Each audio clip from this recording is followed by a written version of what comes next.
Bonjour à tous. Merci d'être venus à cette session Découvrir Decorate que je vais présenter. C'est un outil pour générer les manifestes Kubernetes. Donc ça, c'est le contenu que je vous propose de partager ce soir. Et je vais commencer par me présenter et présenter un peu le contexte actuel qui a favorisé l'apparition de Decorate. Ensuite, je parlerai de Decorate, de qu'est-ce que c'est. Je vais faire une petite démo pour une appli Spring Boot. Et ensuite, je parlerai d'autres features que j'aurai pas le temps de montrer dans la démo pour passer à la fin aux questions si vous en avez. Donc déjà, je suis Auri Muñoz, je suis software engineer chez Red Hat. Je bosse dans la team Snowdrop où je contribue à plusieurs projets open source comme Decorate, Quarkus ou Stork, entre autres. Et je fais partie aussi de la team Madrid Jog. Donc, avant de rentrer dans le détail de Decorate, j'aimerais présenter un peu le contexte qui a favorisé l'apparition de Decorate, de cet outil. Donc, aujourd'hui, comme vous le savez, le déploiement et développement des applications web a beaucoup changé à cause de l'adoption du cloud en tant qu'infrastructure.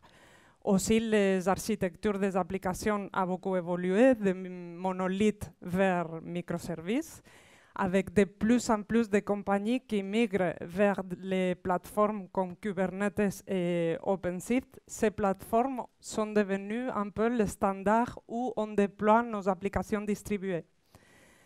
Alors, de quoi on a besoin pour déployer un microservice sur Kubernetes? Pour déployer une application sur Kubernetes, on a besoin de créer quelques ressources, des Kubernetes ressources, qui permettent à la plateforme d'installer l'application à partir d'un container image. Kubernetes va instancier ce container dans une unité de travail qui s'appelle pod et va la publier via un service qui, en gros, c'est un point d'entrée au pod avec une adresse IP qui ne change pas dans le temps. OK.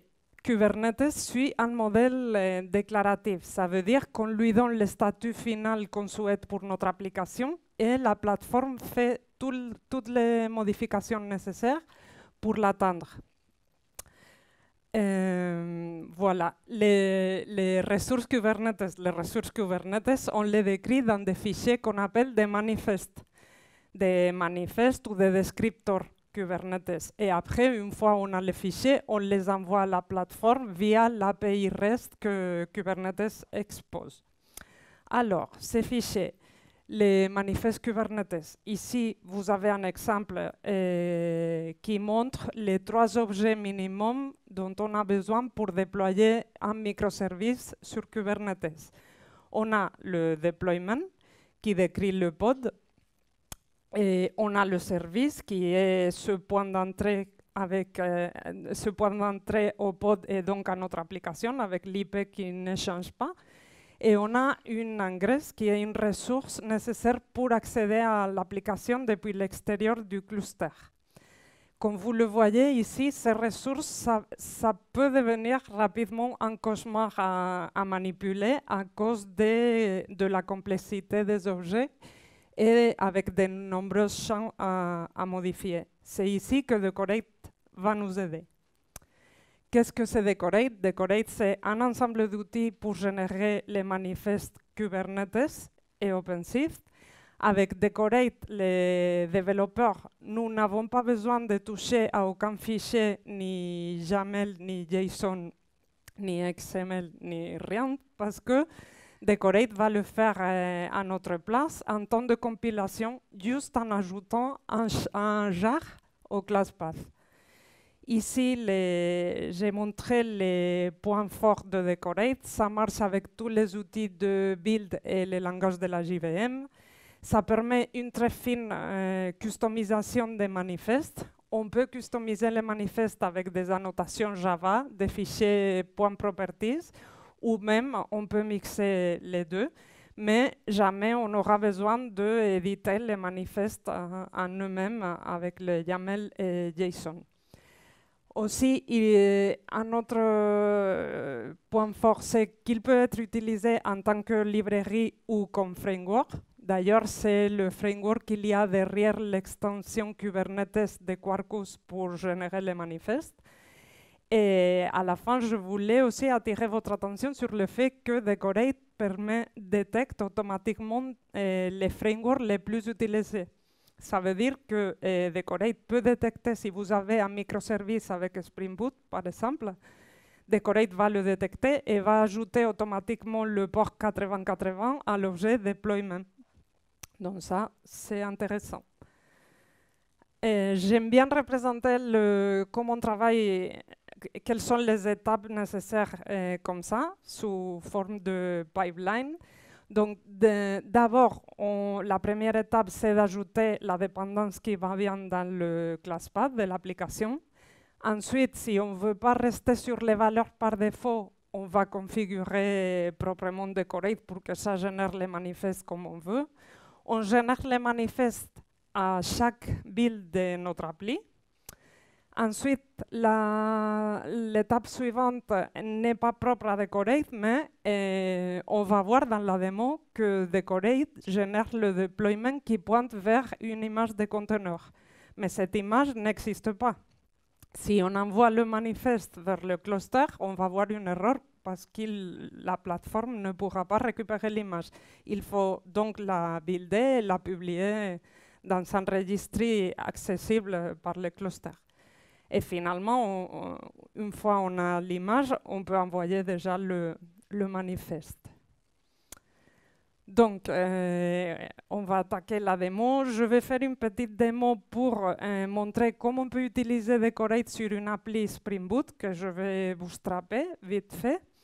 Et ensuite, je vais la déployer sur un cluster Kubernetes que j'ai en local et qui est exécuté via Kain. Je ne sais pas si vous connaissez, Kain c'est Kubernetes in Docker.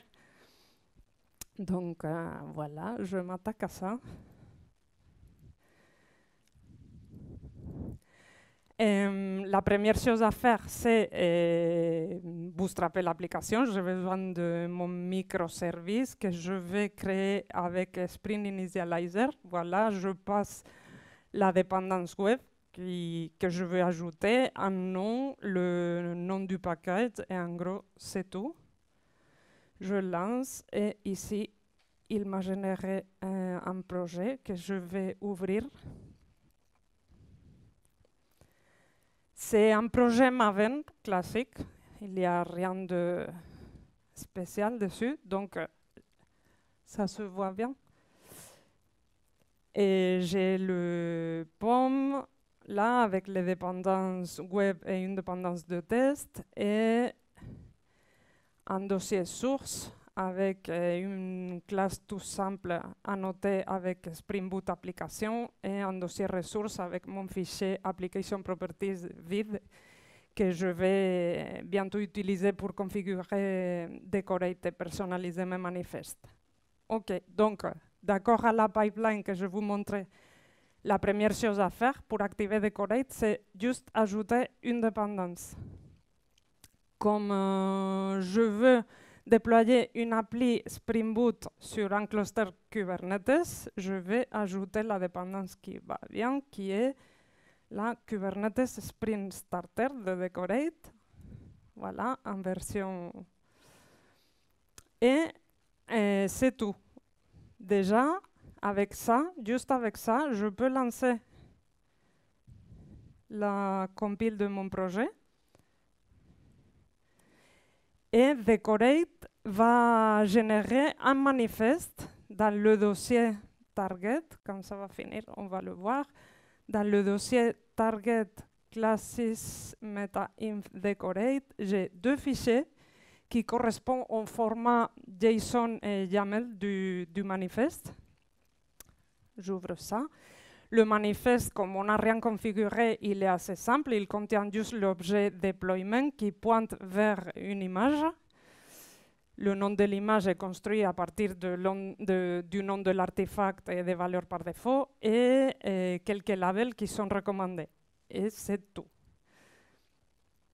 OK, on va aller plus loin. On va ajouter un peu de code. Je disais, c'est une appli Spring Boot. Je vais exposer un endpoint REST. Donc ça, dans une appli Spring Boot se fait avec un REST controller que j'ai déjà préparé. Ici, c'est une classe annotée avec REST controller qui expose le endpoint et qui retourne hello DevOpsFR. Juste quand elle reçoit une query. Voilà, je relance la compile. Et maintenant, Decorate va détecter la notation REST Controller et va dire « OK, il s'agit d'une appli web faite avec Spring Boot, donc je fais deux choses. Je crée un objet service dans mon manifeste et en plus, j'ajoute le port 8080. Donc, si j'ouvre le manifeste, le service a été créé, il est bindé au port 8080 et en plus, le port a été ajouté aussi au deployment. Voilà. Si on veut faire plus de configuration, par exemple, on va utiliser des choses comme la notation Kubernetes Application, avec laquelle on peut configurer plein de choses. On peut aller très loin, on peut mettre des labels, des variables d'environnement, des ports, plein de choses.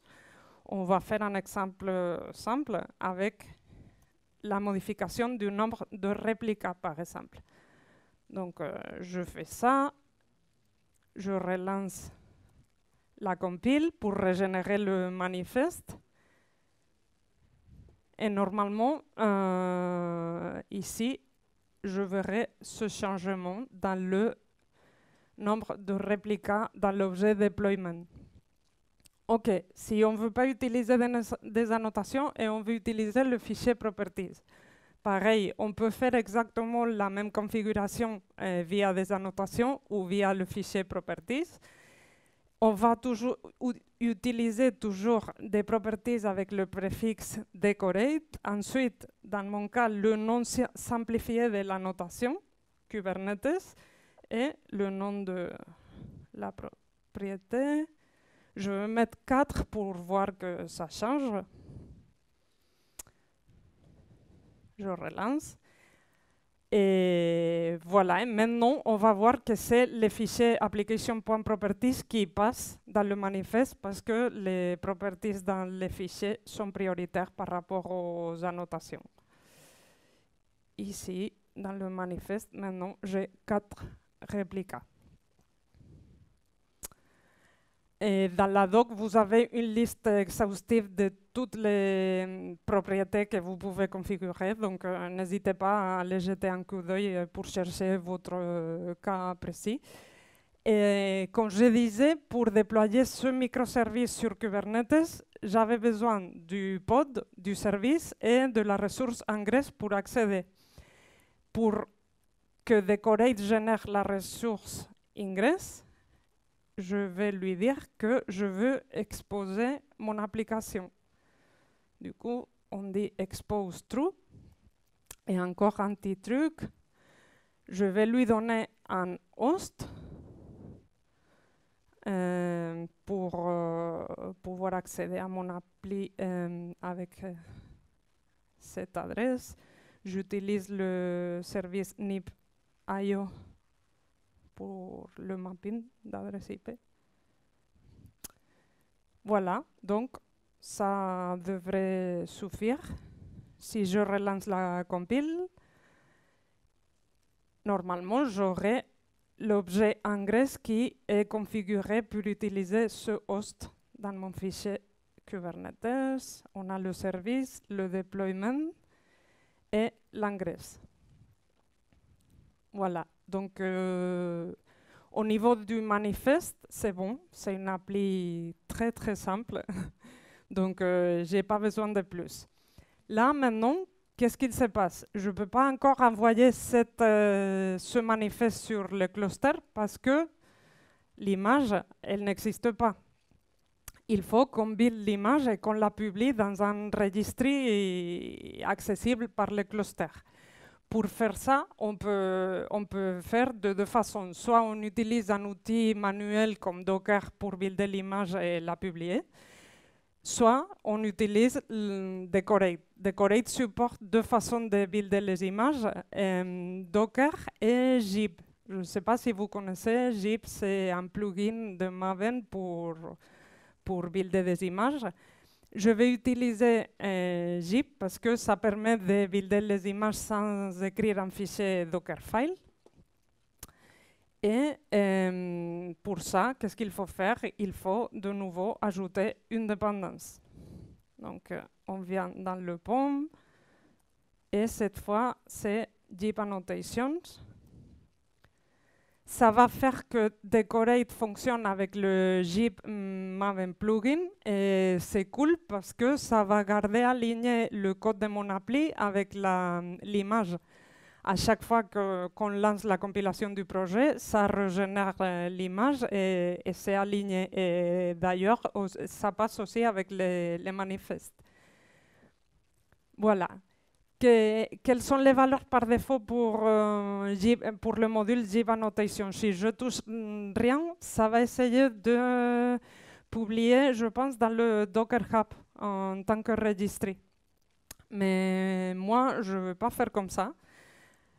Je reviens sur mon terminal pour vous montrer. Je disais que j'utilise Kine pour runner mon cluster en local.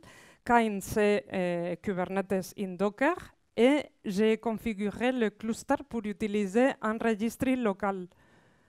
Donc, je vous montre ça. Donc, j'ai deux process Docker. Un avec le registry, qui est sur le port 5000, et l'autre qui est le cluster proprement dit.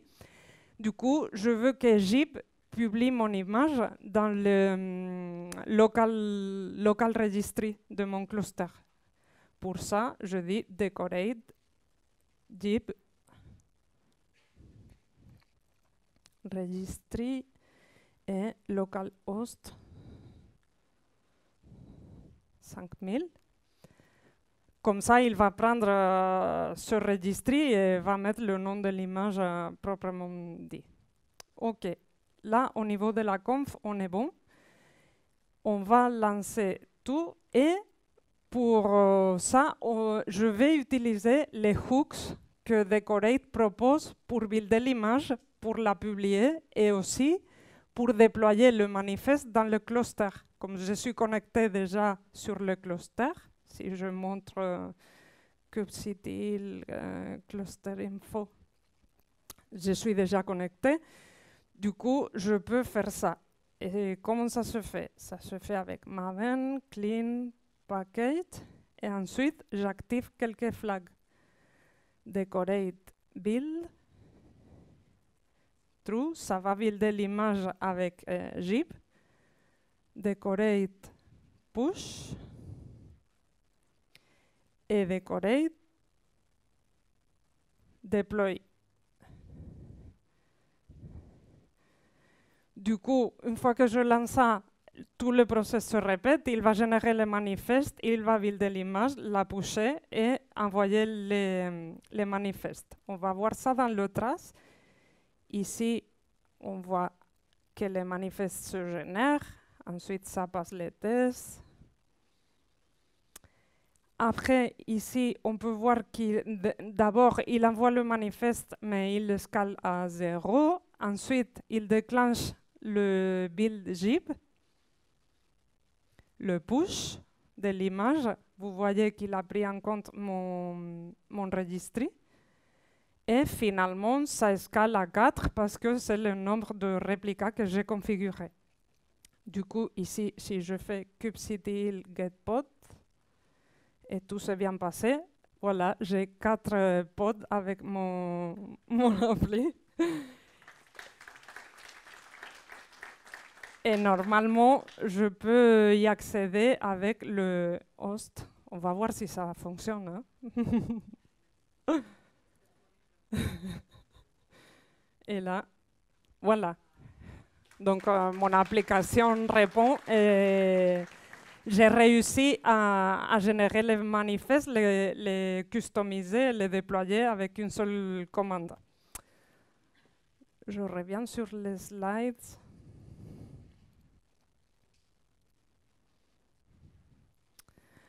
Du coup, pour résumer la démo, pour commencer, on a modifié les pommes pour ajouter les dépendances qui vont bien dans le classpath de l'appli. On a customisé via des annotations Java et dans le fichier .properties. On a généré plusieurs fois les manifestes. On a utilisé les GIB, les hooks que Decorate propose pour builder et pusher l'image et aussi pour la déployer sur le cluster. Et j'aurais pu lancer la commande kubectl apply aussi, mais bon, c'était pour vous montrer le hook. Voilà, donc avant de finir, je voulais mentionner quelques autres features de Decorate. Decorate, en plus de Kubernetes et OpenShift, qui est la distribution Red Hat de Kubernetes, ça supporte aussi Knative avec plein de configurations. Et au niveau de Continuous Delivery et Continuous Integration, c'est Tekton. Si vous utilisez le module Tekton, juste par défaut, juste en ajoutant la dépendance, par défaut, Decorate va générer une pipeline qui contient la compilation de l'appli et la construction et publication de l'image de container aussi. Au niveau de l'observabilité, Decorate génère des ressources pour Prometheus et Jagger. Et au niveau des frameworks, je vous ai montré que Decorate détecte Spring, mais aussi fonctionne avec Quarkus et Micronaut. Si vous voulez l'utiliser avec Quarkus, on vous recommande d'utiliser l'extension Kubernetes de Quarkus, qui utilise déjà Decorate derrière. Et même, je ne sais pas s'il y a quelqu'un qui fait des applications sans framework, mais vous pourriez aussi utiliser Decorate sans framework. Il y a un article que je vous laisse après derrière de la doc. Voilà, donc Decorate, c'est un projet open source. Si vous voulez contribuer, vous êtes les bienvenus. Et ici, le repo GitHub avec un lien vers la documentation et le guide complet de configuration. N'hésitez pas à aller jeter un coup d'œil sur les exemples qu'on a dans le code parce qu'on a plein d'exemples avec des scénarios différents d'utilisation de Decorate avec Spring Boot, sur OpenShift, avec Knative. Il y a plein d'exemples. Et sinon, l'article dont je vous parlais est le Zulip chat où vous pouvez joindre l'équipe si vous avez des questions. Et de mon côté, c'est tout. On a 7 minutes.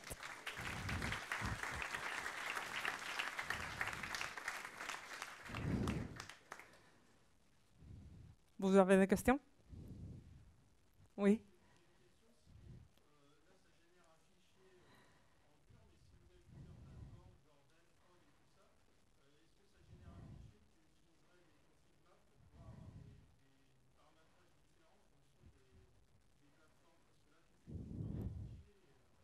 Oui, non, vous pouvez générer config.Mac avec Decorate et sinon pardon, oui, je vais répéter la question. Oui, la question c'est si on est capable de générer plusieurs manifestes pour attaquer différentes plateformes. C'est ça?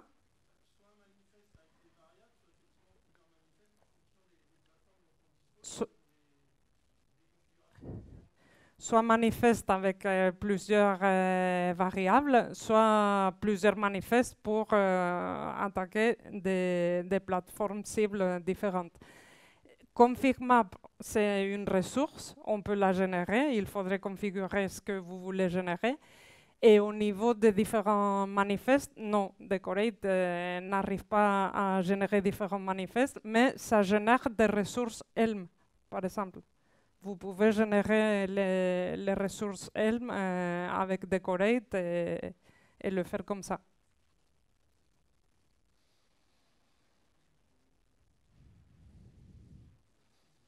Oui. J'entends pas.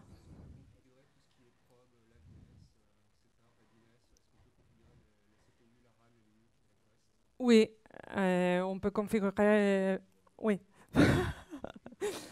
Et si on peut configurer des liveness proof, des choses comme ça, de CPU,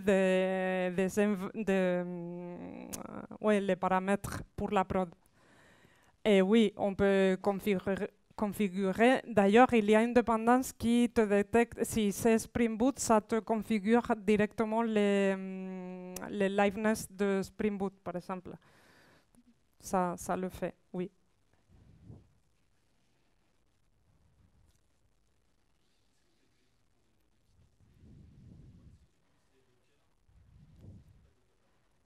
Si t'as pas, non. Non, oui, on peut pas utiliser, pardon, on peut pas utiliser Docker si t'as pas Dockerfile. Si, tu peux écrire ton Dockerfile, le mettre et utiliser Docker. La stratégie Docker for Decorate. Non, pas pour l'instant.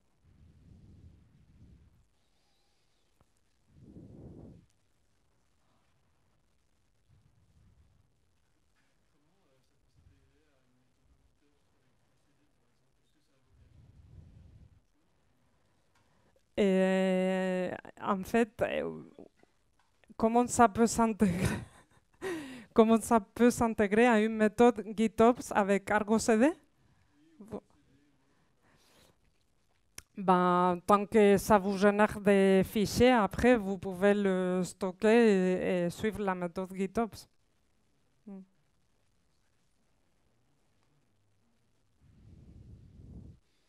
Allez, une autre que je vais la répéter sans que personne me le revoie.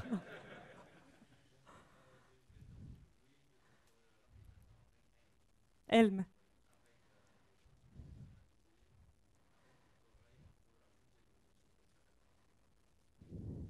Oui, si on, si on utilise Helm pour personnaliser les ressources, est-ce qu'on peut le faire avec Decorate? Oui, on peut le faire. Decorate a un module Helm qui permet de générer aussi bien les templates Helm et les fichiers value avec toutes les valeurs. Mhm.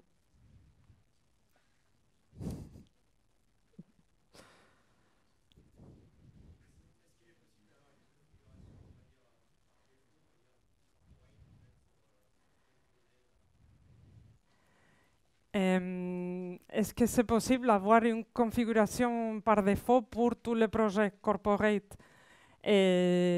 Non. Decorate, si vous touchez à rien, va prendre quelques valeurs par défaut, mais c'est les valeurs qu'on considère que c'est le plus standard. Si vous voulez des valeurs comme ça, il faut le mettre sur un fichier et application properties et que Decorate l'utilise.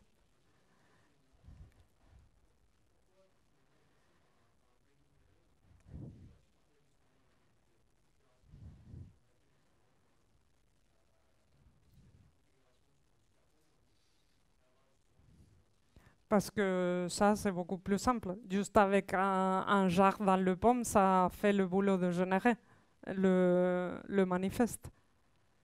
Justement, le GQ, par exemple, ça fait à peu près la même chose, mais ça demande beaucoup plus de configuration. Alors que Decorate, à la base, déjà, avec les valeurs par défaut, ça génère un manifeste qui pourrait très bien marcher sur un cluster. Mhm.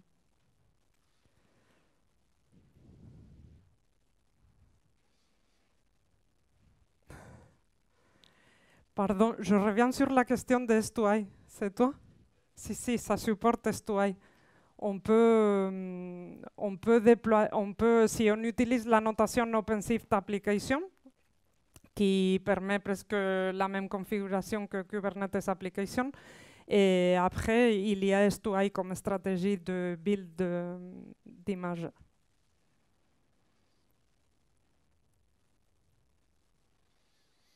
Voilà, 20 secondes. Bon, bah, merci beaucoup d'être venu.